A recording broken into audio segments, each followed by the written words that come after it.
नमस्कार दोस्तों, मैं राहुल कुमार सोनी और मेरे इस यूट्यूब चैनल पे आप सभी का स्वागत है। जैसा कि आप सभी जानते थे कि हम लोग पहले आईपीसी पढ़ते थे, इंडियन पैनल कोड 8060। ये 1860 का था। 1860 का ये बुक्स जो हम लोग अब तक पढ़ते आ रहे थे, लेकिन 2023 में इसको रिपेल कर दिया गया और इसका नाम भारतीय न्याय संहिता 2023 रख दिया गया है, जिसमें से कुछ क्राइम्स वगैरह को इंक्लूड भी किया गया है। जो आज कुछ नया चीज़ जानेंगे हम लोग बीएनएस के बारे में, जिसको सबको जानते हैं। भारत इसका फुल फॉर्म होता है भारतीय न्याय संहिता। और आज जिस टॉपिक पे हम बात करने वाले हैं वो कोई आईपीसी में नहीं दिया हुआ था।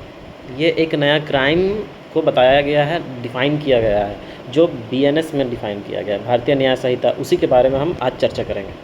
और उस क्राइम का नाम है ऑर्गेनाइज्ड क्राइम, जो बीएनएस के सेक्शन 111 में दिया हुआ है। फिर से सुन लीजिए, बीएनएस के सेक्शन 111 में दिया हुआ है। ये आईपीसी में कहीं जिक्र इसका नहीं किया गया था और ये एक नया क्राइम को डिफ़ाइन किया गया है, जिसके बारे में आज हम जानेंगे। ऑर्गेनाइज्ड क्राइम के बारे में, तो ऑर्गेनाइज्ड का मतलब तो सब लगभग अपने बोलचाल की भाषा में सबको जानते होंगे। ऑर्गेनाइज्ड यानी कि पूरा एक ऑर्गेनाइजेशन, इंस्टीट्यूट होगा या फिर कोई भी मतलब कि सिंडिकेट टाइप में होगा, उसको एक ऑर्गेनाइज्ड, उसको ऑर्गेनाइज कहेंगे। और वो सारे मिल के एक क्राइम करेंगे, उसी को ऑर्गेनाइज्ड क्राइम कहेंगे। तो उसी से रिलेटेड कुछ है। देखिए, हम लोग पहले सबसे पहले क्या लिखा हुआ है ऑर्गेनाइज्ड क्राइम के बारे में, उसका डिफिनेशन क्या लिखा हुआ है वो देखते हैं। Any continuing unlawful activity including kidnapping. Unlawful activity जो हमें लॉ नहीं बताता ये करने के लिए। सब पहले उसमें इंक्लूडिंग क्या हुआ? Kidnapping, robbery, vehicle theft, extortion, land grabbing, contract killing, economics offence, cyber crime, trafficking of person, drugs, weapons और इलिसिट गुड्स ऑफ और सर्विस। तो अभी जितना बारे में बताया हम सब उसके बारे में इस डिफिनेशन में इंक्लूड है। Human trafficking for prostitutions of और रैंसम बाय एनी पर्सन और a group of person acting in concert. तो देखिए यहाँ पे जिक्र किया गया है, ये जितने भी बताए हैं मैंने, ये जितना भी अनलॉफुल एक्टिविटी, उसमें से बोला है कि बाय एनी पर्सन और ए ग्रुप ऑफ पर्सन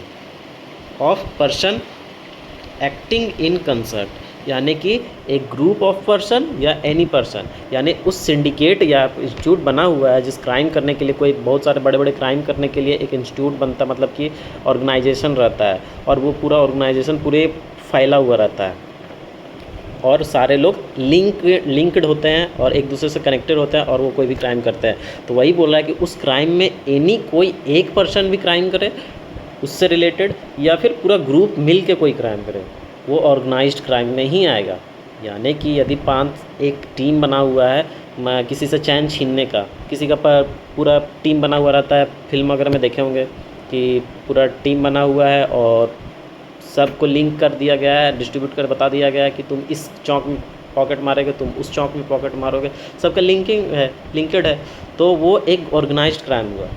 तो सब लोग, पूरा ग्रुप ऑफ पर्सन हो या फिर कोई उस टीम से कोई एक पर्सन भी क्यों ना करे कोई क्राइम, वो ऑर्गेनाइज्ड क्राइम के ही अंदर आएगा।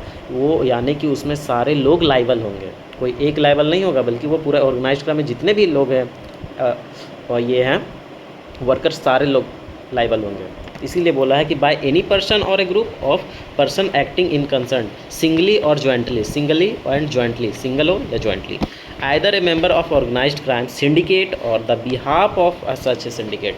यहाँ पे फिर देखिए, सिंडिकेट और बिहाफ ऑफ सिंडिकेट। सिंडिकेट मतलब कि वो पूरा टीम बना के कहाँ वर्क कर रहा है, तो वो सिंडिकेट का मेंबर हुआ। यदि उस सिंडिकेट मेंबर में मान लीजिए कि हमको कोई चोरी करना है, किसी के घर में ताला तोड़ना है, जो कि हम लोग की टीम में किसी को ताला तोड़ने नहीं आता है, तो मैं किसी को ऑर्गेनाइज़ करूँगा और बिहाफ में हायर करूँगा कि मुझे कोई क्या करे, ये लाए, मुझे ताला तोड़ने वाला कोई व्यक्ति लाए। तो ताला तोड़ेगा व्यक्ति आके, तो मैं उसको हायर करूँगा और वो आके ताला तोड़ेगा, तो वो भी कहीं ना कहीं सिंडिकेट का मेंबर माना जाएगा। क्यों? क्योंकि मैंने उसे बोला है और उसे भी वही पनिशेबल मिलेगा। बाय यूज़ टू वायलेंस, हाँ वायलेंस होना चाहिए, थ्रेट ऑफ वायलेंस, इंटिमिडिएट्स, coercion और by any other unlawful means the obtain direct and indirect materials benefit। और जो हमारी बेनिफिट होगी वो डायरेक्ट मटेरियल्स भी डायरेक्ट होगी, इनडायरेक्ट। डायरेक्ट तो जान रहे सब कैश वगैरह पैसा, और indirect material benefit. Material benefit का मतलब क्या होता है? जैसे मटेरियल बेनिफिट का मतलब कि